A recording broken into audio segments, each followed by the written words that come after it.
نفری که مبلغ داشت و یک 50 یا 100 کتاب قرآن خرید و در خواننده هاش تقسیم کرد. تا وقت این قرآن هست در دست این مردم، ثوابش میگه به روحی همون خریداری که در خانه قبر است میرسد، یا کسانی که از زمین آب میبرارند. سوال دیگری که اومد از گفته است آیا ختم قرآن به میت میرسد یا نه؟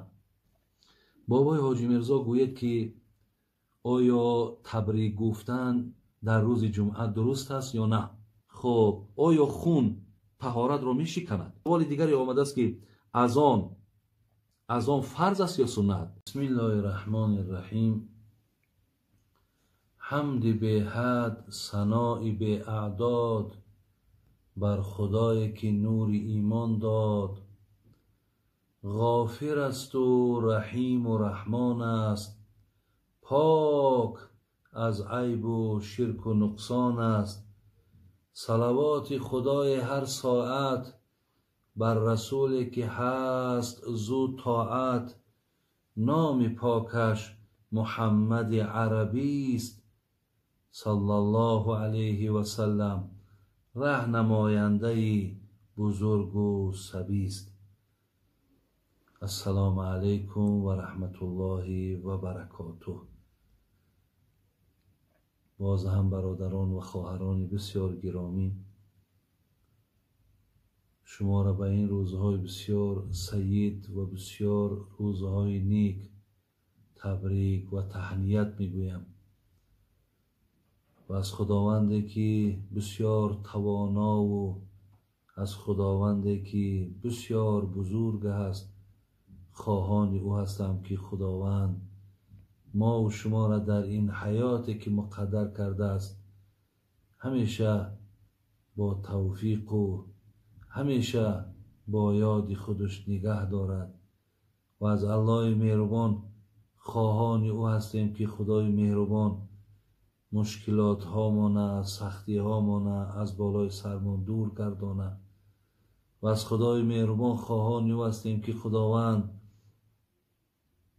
تمام گذشتگان ما و شما را رحمت و مغفرت کند و از الله مهربان خواهان او هستیم که برای آن روزداران که چه بشارت های زیادی داریم خداوند اهل روزداران را از این بشارت ها برخوردار گرداند و خدای مهربان دعا میکنیم که خداوند در این ملک ما و شما در این وطن بسیار عزیز ما و شما هم فیض و برکات نازل فرمایه و آفت و بلاها را خدا دور گردانه و از خدای مهربان دعا میکنیم که خداوند همه دادرها و خواهرها و مادرای مهاجری که داریم خداوند در پرده رحمت و عصمتش همگانشون نگهبان باشد.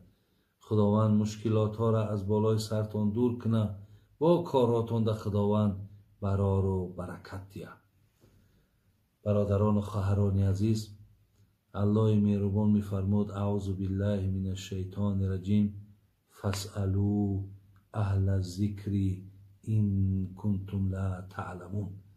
خدای مهربان میگفت اگر هر یک مسئله و مسائلی که شما در او در ماندین، شما مقصد جواب او را ندانستین، شما از دانشمندهای خود، شما از علمای خود، شما از پیشواهای خود اون سؤالها را بپرسین تا که شما برای خود جواب بگیرین.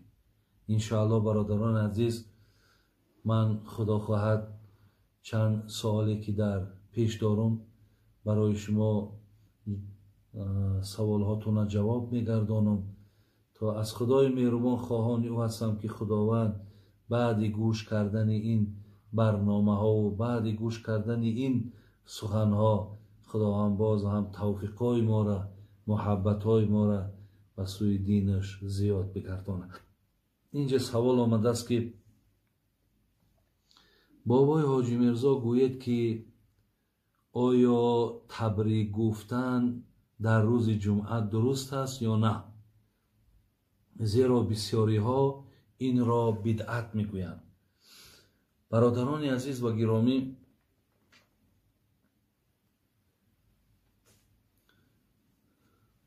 سوال فکر میکنم فهمیدین که با روز جمعه یکدیگر را تبریک گفتن، یعنی خو در مسجد ملاقات میکنین، خو در راه یکدیگر را میبینین، خو با طریق تلفن، خو با طریق مقصد SMS، خو با هر یک وسیله هایی که نباشد وقتی یکدیگر را میگین که جمعه مبارک باشد، یعنی روز جمعه را که رسیدین. این عادت در امروزه مردم ما خیلی زیاد هست که میبینی که هر کس با سبشنی می نویسد که روز سعید مبارک باشد، دعا کنید که خدا این روز از ما قبول گرداند گفته. با طریق همین سبشنی ها هم امروز این پیام ها می آید. آیا همین درست است یا نادرست است؟ زیرا بسیاری ها میگن بدعت است. برادران عزیز و گرامی، هر یک کاری را که اگر به شرطی که جناب رسول اکرم صلی الله علیه و سلم من کرده باشد، ما را از اجرای او، از گفتار او، این زمان اگر وقتی ما بازم آنی که ما یک حدیث صریح، یک حدیث صحیح داریم که جمعه را تبریک گفتنش بدعت است، اگر باشد این حدیث، این حالت اگر ما دیگر حقی کسی را تبریک گفتن نداریم. ولی وقتی که ما یگان حدیث صحیح یا یگان حدیث صریح نداریم که پیامبر من کرده باشد ما را، یا حداقل از آثار صحابه پیامبر که من کرده باشند که شما یکدیگر را با روز جمعه تبریک نکنین، این وقت برادر عزیز سخن اینها بالای چشم ما بود. زیرا که چیزی را که الله مهربان میگه و ما اتاکم الرسول فخذوه و ما نهاکم عنه فانتهوا، هر چیزی را که پیامبر آورد بگیرید، از هر چیزی که پیامبر نهی کرد شما باز ایستید. یعنی اگر ما را نهی میکرد ما باز میایستادیم. خدا میگه فاین تنازعتم فی شیء فردوه الی الله و الرسول، در هر یک مسئله که اگر بحث و مناظره شود شما با کتاب خدا، با گویم روش پیامبری نازنین مراجعت کنید. از این لحاظ برادرایی که ایرا اگر بدعت میگن خیلی خوب میشد همین برادری که هم سوال داده است شما دلیل ها و حجت های اونها رو می آوردین، اینجا دا بسیار نیک میشید. زیرا که ما در تبریک گفتن یا کسی را مبارک گفتن نداریم یگان، اگر سخن یگان عالم هم که باشد ولی وی به دلیل و به حجت میگن، این یعنی چیزی صراحتا در کاره. مقصد پیامبر کسی را تبریک نگفت، صحابه کسی را تبریک نگفت، این دلیل نمی شود، بلکه دلیل همونی هست که وقت پیامبر گرامی ما را از او کردار منع میکنند. انا اینجا برادر عزیز، یا اگر کسی از صحابه پیامبر یکدیگر را تبریک گفتن و پیامبر مقصد اونها را منع کرد، گفت که نکنین یکدیگر را تبریک، انا این حالت دا ما میگیم که بله درست روز جمعه را به یکدیگر تبریک نگیم.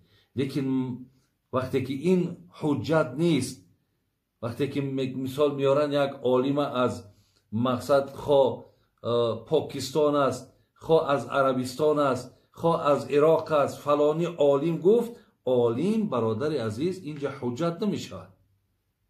حجت برای حجت یعنی یک دلیل یا یک حدیث یا حد اقل یک اثر، یک گویم یک رفتاری که بین دو صحابه پیامبر حتی باشد که مثال همین یک دیگرم گفته باشند و پیامبر من کرده باشد، یا صحابه پیامبر نسبت یک دیگرش من کرده باشد، برادر عزیز همرا ادرساشون بیارین، بعد مقصد این مسئله رنگش دیگر میشد.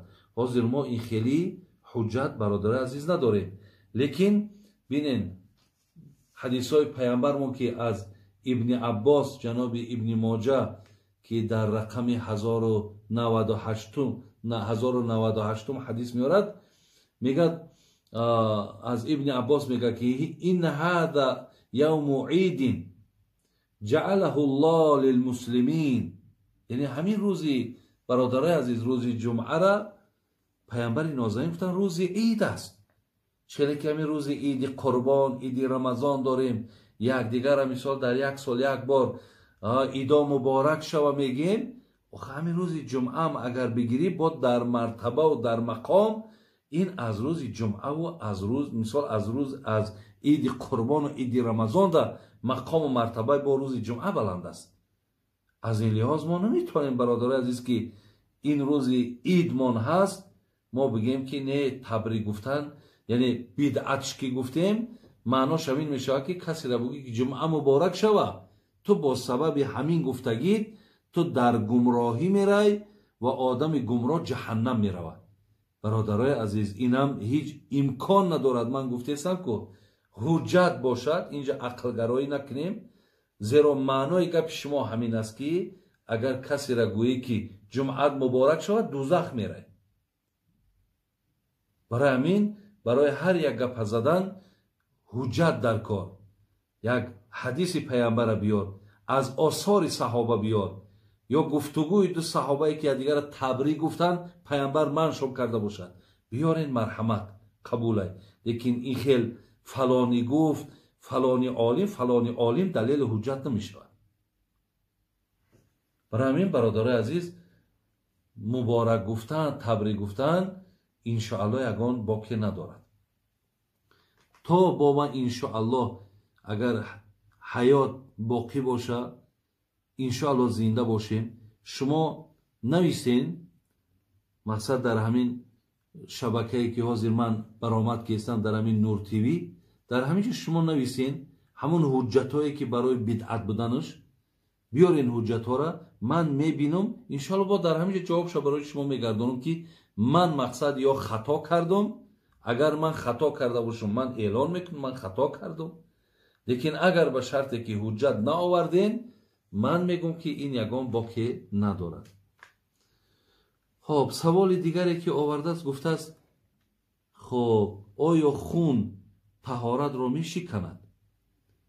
برادرای عزیز و گرامی، این پیش من حاضر یک کتاب هست، نام این کتاب آثار و سنه از علامه محدث محمد ابن علی نیموی که این کس برادرای عزیز حنفی مذهب هستند. خیلی کتابشون هم کتاب معتبری هست، زیرا که هر یه حدیثی را که میاره در زیرش تخریجاش است که کدام مثال در کدام کتاب این حدیث آمده است، اسناد این حدیث چی هست، همشون در زیر همین حدیث ها بیان شده است. زی خاطر در اینجا حدیث های را این حضرت بیان کرده است که از حضرت عایشه میارد، میگد قال رسول الله صلی الله علیه و سلم من اصابه قیء او رعاف خب او قلس او مزی فلینصرف فلیتوضأ. در حدیث آشکارا آمده است، پیامبر نازنین گفته است هرگاهی که اگر کدامی از شما با پوری دهان وقتی میگردانین قی میکنین میپرتایین یا یک مقدار خوراکی را خوردین رفت در معده و از اونجا با پس گشت با پوری دهان پرتافتین، او رعاف خونه که از بینی جاری می شود، بینین، او مزیون یا مزیه که برادرای عزیز مقصد خواه انا بسیاری وقت انسان در یک چیز مثال فکرش می رود یا با زنش مثال گفتگوی دارد، کمی آبی که مقصد بیرون می شود. حضرت عایشه مادرم از پیامبر نقل دارد که وقتی اینها که در شما که پیدا شد فلیتوضأ، شما از سر نو طهارت بگیرید. یعنی این حدیث باز برادران عزیز و گرامی که انا در زیرش در ابن ماجه می آید و با مقصد روایت مادرمون حضرت عایشه میگیرد، حتی میگه اگر شما مفصلتر خواهید که این حدیث رو اگر دریافت کنین، در بخاری هم میگه در باب استحاضه آمدگی هست، انا که زنی که نزد پیامبرمون آمدن، ولی من در همین ابتدای کتاب مقصد او حدیثی را که اشاره کرد که از اینجا مثال شما نگاه کنین، من اینجا هم دیدم که همون انا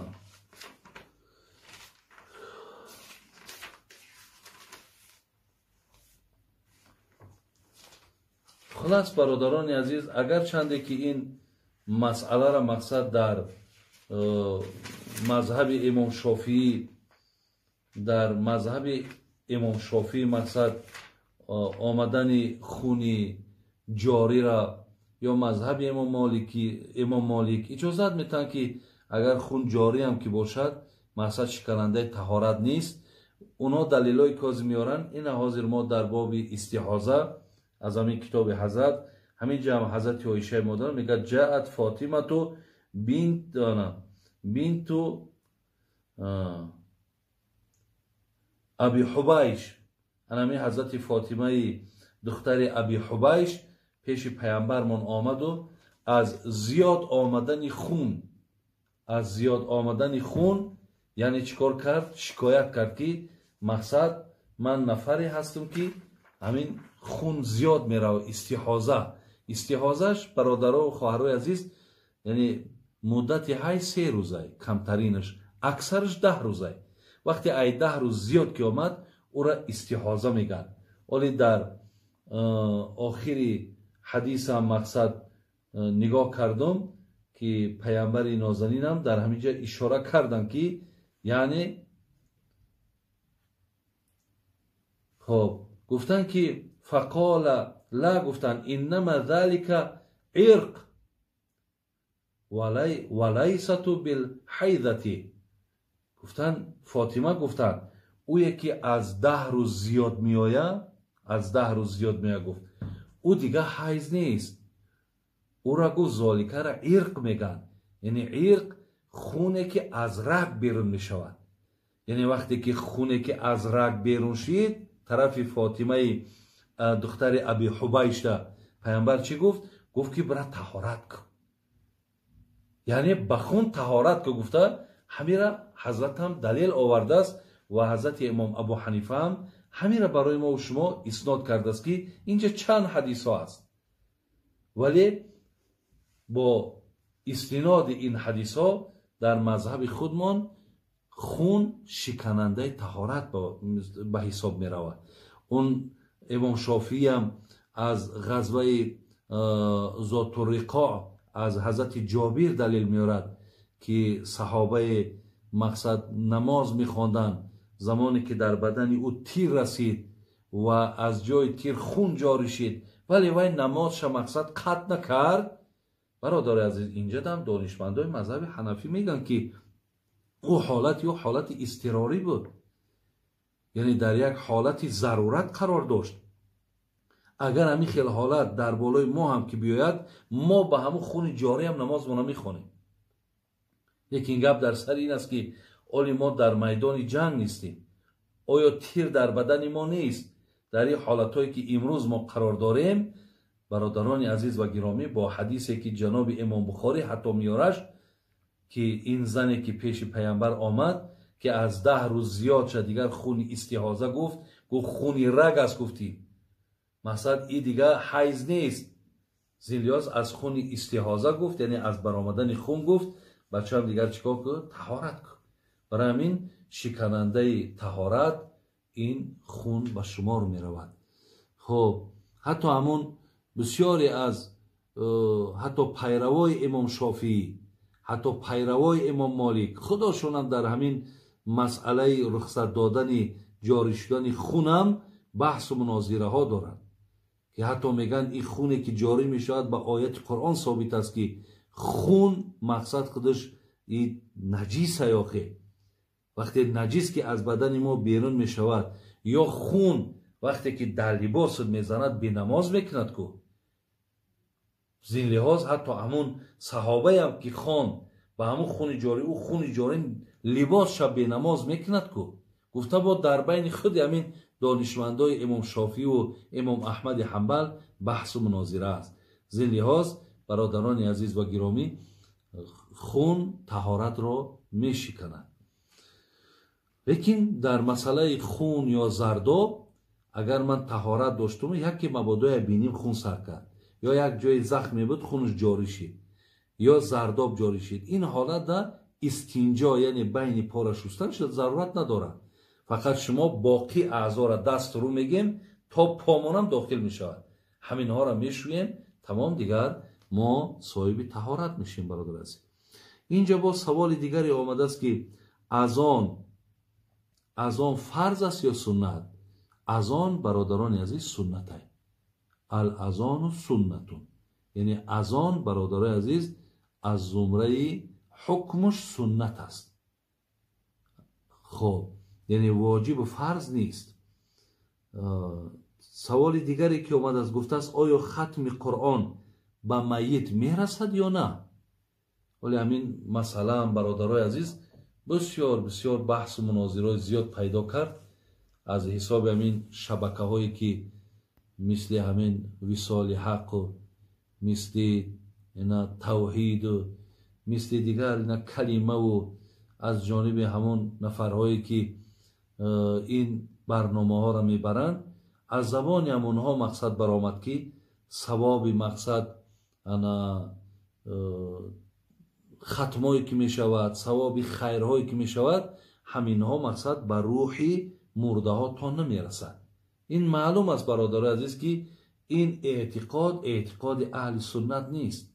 من در اینجا برادر عزیز یک حدیث خیلی طولانی است ولی برای شما می خوانم که شما این چیز دانید که این حدیث برادران عزیز جناب ابن ماجه و جناب خب امام منذری در الترغیب و ترهیبش و امام بیهقی حتی همین البانی که این قدر آدم متشدد است همین حدیثی که حاضر من میخوانم همین را حتی اسنادش صحیح میگه.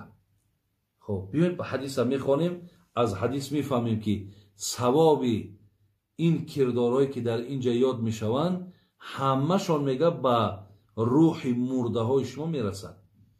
ان ابی هریره رضی الله عنه قال رسول الله صلی الله علیه وسلم این مما یلحق المؤمن من عملی و حسناتی بعد موتی. پیامبر گفته است میرسد مؤمن را گفته است از عملها و حسناتهایی که میکند بعد مرگش مثل علما علمه و نشره. برادرای عزیز یعنی یک عالم علمش به دیگران میبخشه یا از علمش دیگران را تعلیم میکنه. انا همین برادر اگر چند همین عالم در خانه قبرم که باشد مردمی که از او استفاده کردیستند ثواب او بر روح همون عالمی که در خانه قبر است میرسد. و ولدا صالحا ترکه دیگرش کی است؟ یک آدمی که یک فرزند صالح را به باقی ماند یک فرزند خوب یک فرزند بهترین یک فرزند مقصد موحد یک فرزند بسیار خادم یعنی همه جهت در همین فرزند خوبی ها دیده می شود. همین خیلی فرزند در گذاشته خانه قبر رفت بین از حساب فرزند صالح تربیه کردگیش هم ثواب بر روحش می رسد. او مصحفا ورثه یا یک نفری که مبلغ داشت و یک 50 یا 100 کتاب قرآن خرید و در خواننده هاش تقسیم کرد تا وقت این قرآن هست در دست این مردم ثوابش میگه بر روحی همون خریداری که در خانه قبر است میرسد. او مسجدم بناهو یا کسی که با مبلغش مسجد بنا کرد. او بیتا لابن سبیل بناهو یا یک کسی یک مهمان خانه میسازد. ولی در جای ما این خیلی مهمان خانه های بے پول نیست که در خارج هست. مهمان خانه های هستن که میره بے پول خواب میکنی بے پول خوراک میخوری. انا همین خیلی مهمان خانه ها از بس که ما ها را که خانه همون مهمان خانه این مردم تاجیک ما که سه مردم مهمان نواز و مهمان دوست های ولی дар он мамлакатҳо як меҳмонхона аст. мақсад ҳамун дар бари болош нависондагӣ аст ки ҳамин мақсад чи аст, аз барои худо сохта шудааст. мераи шабта шаб мекунӣ, хиробта мехӯрӣ, савобаш ба ҳамун касе ки дар ҳамунҷа асосгузорай расидан мегирад. ав наҳран аҷроҳу, ё касоне ки аз замин об мебароранд. хуб, инҳое ки ин корҳоро кардан, вақте ки аз дунё гузаштанд, савоби ҳамин кирдорҳои некшон ба рӯҳшон бародари азиз мерасад. ав садақатан ахраҷаҳо мин молиҳи фи сиҳатиҳи ва ҳаётиҳи, ё одаме ки дар ҳоли ҳаёт, дар ҳоле ки калидои хазина дар дастшай, дар ҳоле ки бигем тамоми контроли пул дар дастшай, вақте мегираву садақа мекуна, баъд чӣ мешавад? мега ялҳақуҳу мин баъди мавтиҳи. ана ҳамин кирдорҳоеро ки ман дар боло, ана ҳамин амалҳоеро ки ман дар боло ёд кардам, ана ҳаминҳо ба рӯҳаш ҳатман мерасад. яъне маълум ши аз ин ҳадис, ин ҳадиси дигаре ман дар пеш дорам ки ҷаноби бухориву муслиму тирмизиву ҷаноби абу довуду ҳама ривоят карданд. аз абу ҳурайра мега иза мотал инсон инқата амалуҳу илла мин салос. бин, яъне инсон аз дунё гузашт, магар се нафаре ҳаст ки номаи аъмолша намепӯша худо. якум садақатин ҷория, касе садақаи ҷория мекунад, роҳ месозӣ, масҷид месозӣ, бин меҳмонхона месозӣ, об мебарорӣ, касеро зан метӣ, ҳама ё садақаи ҷориянд. ав илмин юнтафау би, ё аз илми дигарҳо манфиат мегиранд. ав валадин солиҳин ядъу лаҳу, ё фарзанди хуберо ки боқӣ мемонӣ. инам ҳадиси машҳуре ки маънош чи аст? яъне инсон хонаи қабрам ки рафт, ҳамин кирдорҳои некаш дар хонаи қабр кӯмакш мекунад, савобаш ба ӯ мерасад. маълум мешавад ки ақидаи аҳли суннат бар ҳамин аст, бародарону хоҳарони азиз, ки яъне кирдорҳои неки мо савобаш ба гузаштагон мерасад. имрӯзо чӣ кардем ки мо ҳам мисол ҳар як рӯза мегирем, бега мегем худо падару модармона раҳмат кӯ ба хотири ҳамин амали солеҳе ки ман кардистам. ё як пиёла чой мекунам, 4 мӯи сафеда фарёд мекунам, як таом мехӯранд, як оят мехонанд, мегем савобаш мерасад, зеро амали солеҳ кардем. савоби амали солеҳ ба рӯи гузаштаҳо мерасад. ин ақидаи аҳли суннати вал ҷамоа аст. аллоҳи меҳрубон боз ҳам нигаҳбонтон бошад, худованд бедарду беғамтон кунад. иншоалло хеле камкам монда ҳам шидем моҳи рамазонай. аз ин лиҳоз боз суолҳое ки иншоалло омадистанд мо менависем, барои онҳо бо ҷавоб мегардонем ва он саволҳоеро ки пештар ваъда карда будам дар боби даҷҷолу дар боби мурда мешнавад намешнавад, иншоалло онҳо ҳам дар арафаи ҷавоб гуфтананд. камкамак баъзе машғулиятҳо ҳам дорам, аз ин лиҳоз ба он саволҳо нарасидам, вале иншоалло дар ҳамин рӯзҳои наздик онҳоро ҳам ба самтон мерасонам. охиран аллоҳ ҳаматонро нигаҳбон бошад. ассалому алайкум ва раҳматуллоҳи ва баракотуҳ. бардорони азиз, сабтҳои нави ҳоҷи мирзоро ҳар рӯзи сешанбе ва ҷумъа метавонед аз канали Нур ТВ тамошо кунед. ссилкаи канал дар описаниеи видео дар омада обуна шавед ва интизори видеоҳои нав ба нави устод ҳоҷи мирзо бошед.